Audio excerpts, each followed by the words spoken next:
Hello, you're listening to Ready, Set, Go Real Estate Investing Podcast, presented by Brandon Elliott. This show will be going over all aspects of real estate investing and is intended to educate, motivate, and prepare you to take action on your first or next real estate investment.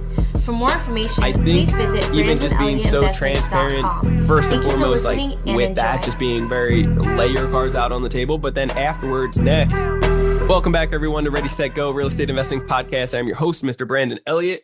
Today, we have a special guest on, just getting started into real estate investing at 25 years old, has been positioning himself around real estate investors for a long time now, starting off with really getting a platform together to help more people get on podcast episodes like this, but also positioning himself to really get into some real estate himself and get active on his own property, but also currently a new LP to a triple net lease option investment property. So that's awesome. There's a lot of ins and outs, and there's going to be some tips and tricks that we're going to share with you guys today. If you're just getting started with real estate investing, this is the episode for you. If you are interested or getting curious about real estate investing, you're definitely going to want to reach out to Trevor afterwards as well. If you have any questions throughout, put in the comments below, tag, share, whatever it may be. Let us know. You can reach out to us afterwards. We'll share all that fun stuff with you. But Trevor, what is up, my friend? How we doing today? I'm doing excellent today. Excited to be here. Excited to chat. Let's go. Me too, brother. So talk to me, 30,000 foot view for all the listeners, who you are, where you're from, what you're up to in the real estate space, so we can get to know you a little bit more. Yeah, sounds great. Yeah. So I'm located right outside of Albany, New York. Grew up in Massachusetts. Lived there pretty much my entire life until as of September 1st, actually, of this year, when me and my wife bought a house in New York, in the town that she's located from. So it wasn't just a random sort of location. Besides that, really, for the last 5 years or so, I've been running a company where we, as you mentioned, work with folks in the investment space throughout there and get them booked on podcasts. That sort of piqued my interest into real estate investing. And honestly, I hadn't really thought about it until one day my business coach said to me, why haven't you really invested in real estate? I was like, well, I never really thought about investing in real estate, but I've been working with these clients, like I mentioned, over 5 years now. And that sort of got me interested into real estate investing. That sent me down a rabbit hole, which I'm sure we'll go through, on Bigger Pockets and podcasts and networking. And that made me realize that I could be an LP in a deal where I don't necessarily have to go out and find the deal. I don't have to manage the deal. I can just put my capital up for the deal. So that got me interested in being an LP. This was probably back in August, kept betting deals, kept talking to sponsors. And then really, I was going to invest probably sometime in the first of the year in January. Mm-hmm. And then I just came across a great triple net lease opportunity about 2 weeks ago and had the capital, there, put the money in there and then invested in that deal. And now sort of looking at the next sort of step where I want to go as an LP. And it's funny, I invested in that first deal. And then next thing I know, my brother's calling me up. He's interested into what I'm doing. And then his wife is interested in it. So I think we're potentially looking at starting an LLC together and investing our capital. I put in 10K, he puts 10K. Next thing you know, we have 50K or 100K from our family members, and we're putting them into these deals. So that's sort of, I guess, a little bit over an overview. Yeah, I love it. At the end of the day, it's really, really funny to see as you take the leap of faith, as you start getting active in real estate and start aiming towards your goals and dreams, how the rest of the friends and family start popping out of the woodworks like, hey, why didn't you let me know? Like, I'm interested. I want to be a part of it. And they see the look on your face. They get excited alongside with you and the leadership skills that you have been developing. It starts turning into really the breakthroughs for all these other people around you. So kudos to you for doing that, bro, and stepping out. Talk to me. Did you just stumble across getting started as like helping people in the space for the last 5 years on getting them bookings for podcast? Or like, what did that look like? I know there's a lot of people in the space. How do you stand out from that? And why did you go that route? Yeah, I would say I sort of stumbled it in a way, but the precursor, it was back in 2015. And I was running a different company at that time. And I had actually started my own podcast and I was interviewing a ton of people. And some of the more successful investors were David Osborne and Jay Papasan, co-author of The Millionaire Real Estate Investor. So I was connecting myself with those folks, again, back in 2015. Ran that podcast for about 2 years. I never made any money on it. The company wasn't that successful. So I started freelancing out my skills, which consisted of editing people's podcasts, writing show notes. And one day I came across a turnkey real estate investor out of LA. She wanted to go out there, get booked on podcasts. And I thought, well, I booked all these really high quality guests on my show, how hard could that be to get her booked on shows?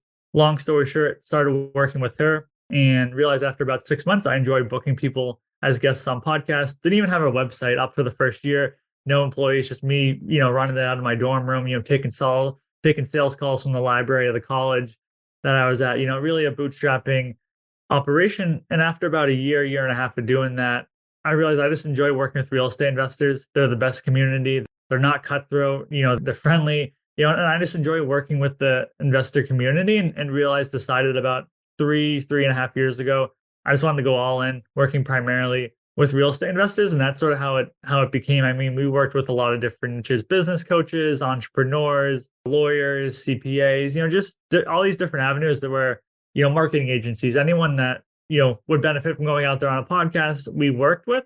And we realized I don't want to work in all these niches. I'd rather work in just the real estate space. And even within the real estate space, there's so many different niches. You got your multifamily, self-storage, mobile home park. There's so many different avenues, but I'd rather be the specialist in just real estate. And that's where we sort of built the brand on, or I've been able to build the brand on really in the last couple of years. I love it. So you've been helping people and you're still doing that currently, right? Correct. I love it. So talk to me about networking. I know that you just kind of broke down a bunch of different ways that you've been surrounding yourself with high-level individuals and getting in front of them. You love networking with some of the best in the space for real estate investing.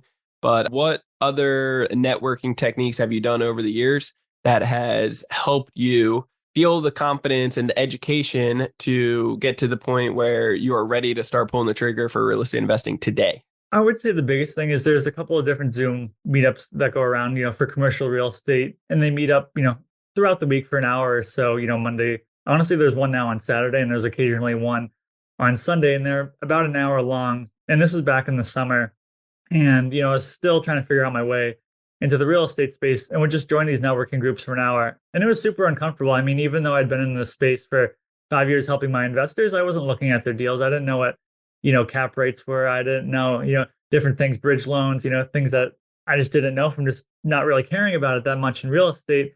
But I realized that if I wanted to invest in real estate myself, I had to get around these folks. So consistently just attending these networking groups, every single week, forcing myself to be uncomfortable, get around these folks that are, a lot smarter than me. And eventually in one of these networking groups, I came across this gentleman and I sent him a LinkedIn message and I was just curious about what he did. And he was sort of that folk that was about 1 or 2 steps ahead of me. He'd been investing in syndications for about a year and a half. He had about 4 or 5 deals under his belt, and I was coming into the space with no deals under my belt. So it was great to talk to him for about an hour, laid out all the objections. I don't know anyone in real estate. I don't know anything about real estate. I don't know how it works. All those sort of, self-fulfilling, excuses that you're going to have, and he pushed me back on all of them. I remember my wife was in the car and we were going up to New Hampshire for the weekend for a little vacation. And I talked to him for an hour in that car ride. And, he was just carrying all of my objections. And I realized, this could actually be something that I could invest in. And then what really pushed the needle for me is I joined this group called the Left Field Investors. And it's basically an online, it was going to be in person, then COVID happened. So it's no longer in person, but it's an investment community for folks that are looking to passively invest in deals. They'll talk about sponsors, they'll review deals. And a couple of the group members, they're meeting up in Boston. And I happened to be going to Boston that weekend. So met up with them in the morning. And they were all W-2 employees that were just looking to invest in real estate. And this was honestly about 3 or 4 weeks ago. And I realized, this isn't so much of a dream. This could actually happen. And just by connecting with those people in person just made me realize, this is actually a possibility. I could actually invest in real estate. There are people out there doing it. And that just even gave me more of the confidence, just again, to invest in real estate by continually surrounding myself with these investors, folks that are, definitely more successful than I was or who have more experience. Yeah, that's good. I love it. And I think that's a key point right there. Like you found somebody that was just a couple steps ahead of you. You weren't like going for somebody that's like leaps and bounds 20 years in the game, which is good as well if they have the patience and the time to be able to guide somebody, that is getting, fresh, getting started. Versus you went to somebody that was just a couple of steps ahead of you that like 6 to 12 months prior, they were in your same boat, right? So that was, they can teach you or guide you in the simple steps that helped them overcome to get to where they are today. And that's more obtainable by not getting distracted with all the different moving pieces of somebody with a ton of experience, but instead going like the simplified version of what are the small steps that I need to take today to get to the end result for tomorrow. So talk to me, when it comes down to that deal that you did invest in recently, that LP, was that from one of those meetups that you were attending? So this was actually funny. So this was, back in the summer. And when I was first starting to learn what it meant to be an LP, and I was like, what's the difference between a 506C and a 506B deal? That's how beginner I was. And I went on I went on Bigger Pockets, I should say. And there was a forum and they were talking about the differences between a 506B and 506C. And, I realized I would be non-accredited going into these deals. And the woman that I ended up investing in, she was commenting on the forum. And I ended up going on LinkedIn and adding her or connecting with her on LinkedIn, reaching out to her, setting up a call with her, and just talking to her about investing, what she's looking to do. She does a little bit of multifamily and triple net lease opportunities. So made that connection by just reaching out to her and having a 30-minute conversation with her. So this is again back in the summer. She kept putting deals out through her email list. I'd look at them, pass, just not fitting the criteria. And then eventually one came through again 2 weeks ago, I should say, at this point, and just matched my criteria where I was looking for a little bit more of a conservative approach. But I know that, especially on the 506B side, when you're investing in it, those investors, they can't reach out to me. They can't market themselves properly.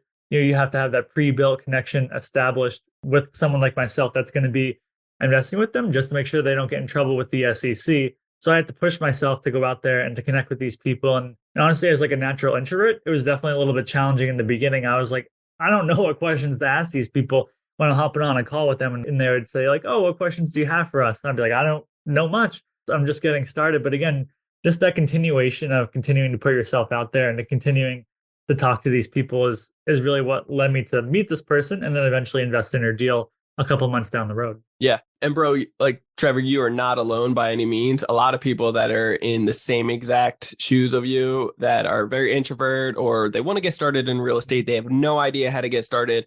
And they are simply just like finding themselves in these rooms or, that's a great first step. And then when people ask you like, hey, what questions do you have? I want to be able to pour into you, help you out and so forth. And you're like, dude, I have no idea. Like, I don't know what I don't know to even ask to get started, I think even just being so transparent, first and foremost, like with that, just being very lay your cards out on the table. But then afterwards, next, let them know the goals and what you're looking to accomplish in a 6, 12, 5-year mark, in the next couple of years. Let them know what you are very interested in and let people know where you're looking to go. And I think a lot of people don't necessarily get very crystal clear on that aspect up front. And it's something that could be extremely hands down, like very beneficial because as long as you know where you're going and you are brave enough to say, I have no idea how to get there. I have no idea. I know I want to get into real estate. Don't know what that looks like, but I do want to have cash flow of 10K a month so I could quit my job and have freedom and these other things.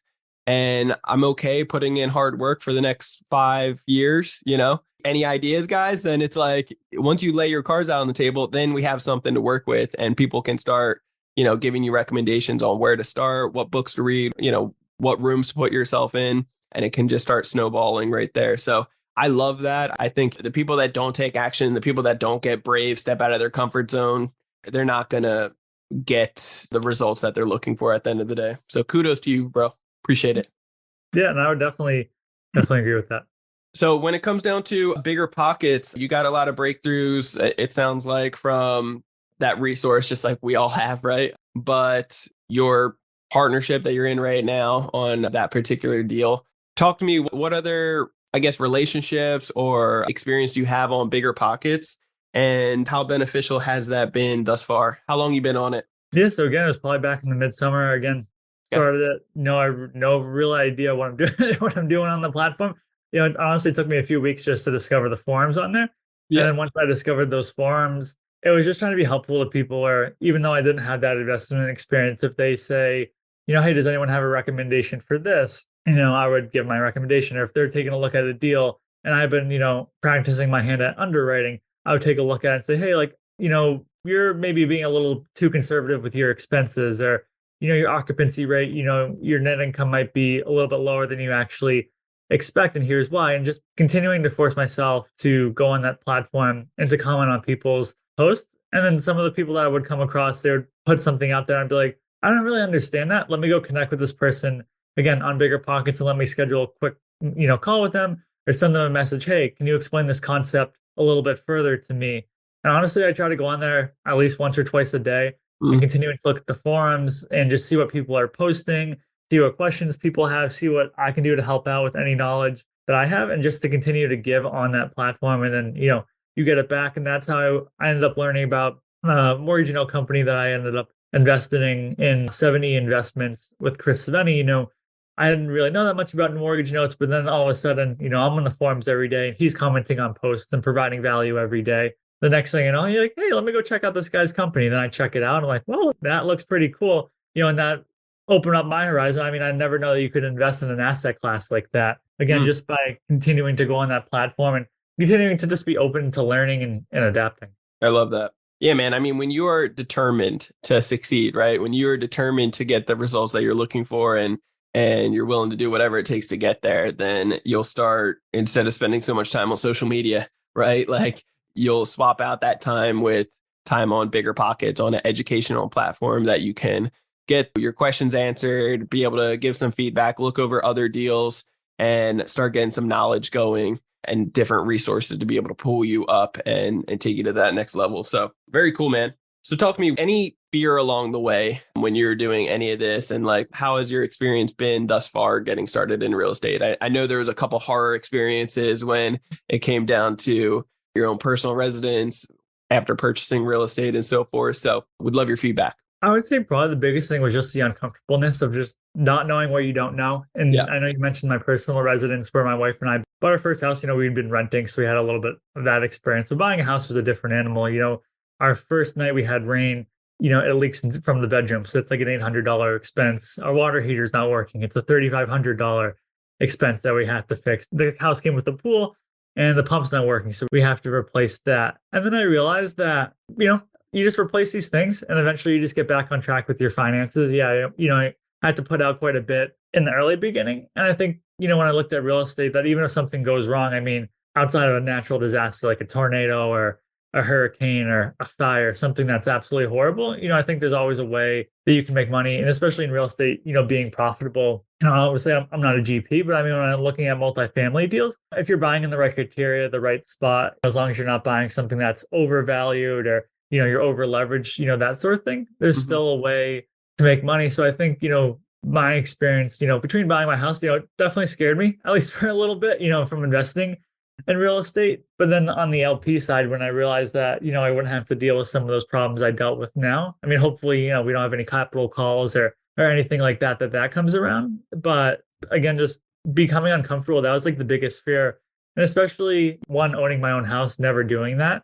Yeah. And then two, becoming an LP, and none of my family's ever invested in real estate. My parents haven't invested in real estate. Friends, no one I know has invested in real estate, let's say as an alternative asset to the stock market. So I was sort of going out there and being the first one in my family to sort of break that gap or break that bridge, invest. And that was definitely something that was uncomfortable and definitely wiring money, for the deal and sending it out there sort of into the void and hoping that the routing and account number was correct. And it's almost like, I don't know, to a degree, it's almost like what I don't know.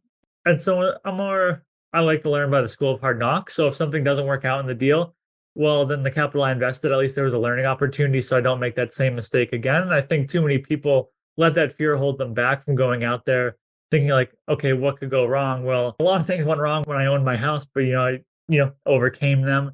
And similar, if things go wrong in this deal as an LP, it'll suck. I want to get good cash flow coming out of it, but at the end of the day, it'll be a good learning opportunity. Yeah, it's not like anybody invest in opportunities that they are looking or anticipated to fail, right? Like we want them all to do very well, obviously, but it's important to acknowledge, okay, worst case scenario, this money that I invested, I never get it back. And boy, that would suck, right? However, there's pros and cons to everything. If you have the right mindset behind it, if you don't put all your eggs in one basket, if you really learn from what did go wrong and then not make that mistake again moving forward, then you can set yourself up for tremendous long-term benefits. And starting young and being, I wouldn't say more risky, but to a certain degree, like more risky, like daring, like try more things, get more aggressive with your investing. It's like, this is the time now, because not all investment opportunities work out. In fact, many probably fail more than succeed. However, once you start getting around experienced people and you start learning from these things and you start really crushing it, there's calculated risk. There's a big difference. So once you have calculated risk and you know where you're at, you're not putting all your eggs in one basket, then you'll have opportunities to succeed in the long run and really be able to crush it and beat inflation and really soar above that. And just like you mentioned, when it comes down to your personal residence, yeah, it sucks when certain things break down or pop up on you unexpectedly. And it's it's $800, $1,000, 1,500, 3,000, that sucks. But now it's fixed and now it's brand new. Now it's going to last a long time. Now it's going to set you up for success. So it's like over time, you'll get back on track and then you can really crush it in the future. So kudos to you, bro. I appreciate your time today. I think it's going to help out a lot of people that are just getting started in real estate investing. Tell me, what does the future look like for you? I'm curious to see, what are the goals for you? Where are you trying to go? I know the end of the year is coming up. A lot of people start working on their plans now, where they want to go for next year. So what does it look like for you? Yeah, I think it's a couple of things. The first one being investing in real estate as an LP, wanting to build up enough cash flow in the next couple of years where it covers my monthly expenses without anything additional. So I want to bite off that goal, get a couple thousand under my belt so it covers the mortgage, the utilities and the groceries and things like that. And then, from there, jump off to the next goal. But that's the first one I have. The second one, we'll probably be looking to invest again as an LP. And it was interesting. I know we talked about it a little bit before, but when I invested in this deal, as I mentioned, no one in my family really ever invested in real estate. And a couple of days later, after I invested in it, my brother is interested in it and his wife is interested in it. So I'm sort of thinking, to get them interested in real estate, starting an LLC and putting our capital together to invest in a deal. So, I'll be talking to them tomorrow, on Thanksgiving and checking everything out with them and showing them, what I'm looking at and those sort of deals. So I think that's sort of an area where I want to go to next. And similar with my wife, she kills me. She just has cash just sitting there and just burning a hole with inflation. So I want to be able to get it to put to work for at least a little bit for her, just investing again on my own as an LP, and building up those cash reserves or investing together sort of as a family opportunity as an LLC. And then I think, long-term goal would eventually like to be active in real estate. I wanted to be an LP in a couple of deals before I go out and find my own deals. I'm the one raising the capital, putting everything together because that part of it fascinates me. But again, just for right now where I am in my spot, I just want to be an LP, learn sort of those ropes. So in a few years, I can go down that road. Love it. Awesome. Well, how can people get a hold of you? Sure. LinkedIn's the best spot. They can go to my LinkedIn, Trevor Oldham. That's just my name. You can check me out there. Or if they're interested on our company, you can go to podcastingu.com. Cool. I love it, man. Well, I appreciate your time today. I think it's going to help out a ton of people. Keep doing what you're doing, man, and getting yourself in rooms like this, networking. And yeah, it's going to be very rewarding for you in the long run. So guys, reach out to Trevor, add some value, and he's a wealth of knowledge and on to some big things. So very excited for him. If you guys want to get a hold of me, you can always do so on Instagram. It's Brandon Elliott Investments. Otherwise, facebook.com/Brandon Elliott Investor. If you're looking to really truly get educated on how the banks and lenders are judging you so you know how to play the game of credit. I'm talking totally flipping the script on these banks and being able to get as much credit lines, as much funding from these banks, $500,000 or more in new credit lines at 0% interest, and then put it to work by purchasing real estate or getting calculated risk assets that will cash flow. Then check out creditcounselelite.com. That's www.creditcounselelite.com. There is a hour-long webinar that breaks down all the possibilities for you that truly will change your life. Guaranteed, promise, like wholeheartedly. No BS behind this. Truly will change your life. So check out creditcounselelite.com. And if you have any questions, you can always reach out to me. Would love to be able to bless you in any way needed. As always, hit that subscribe button to Ready, Set, Go Real Estate Investing Podcast. Love all the feedback and all the 5-star reviews we've been getting lately. Make sure you leave a 5-star review if you haven't already and share this out to somebody that needs it. We will catch you on the next one. Happy holidays and God bless. Peace. This has been another episode of Ready, Set, Go Real Estate Investing Podcast, brought to you by Brandon Elliott. For more information, please visit BrandonElliottInvestments.com. Also, please don't forget to like, share, and leave a comment below. Thanks again for joining.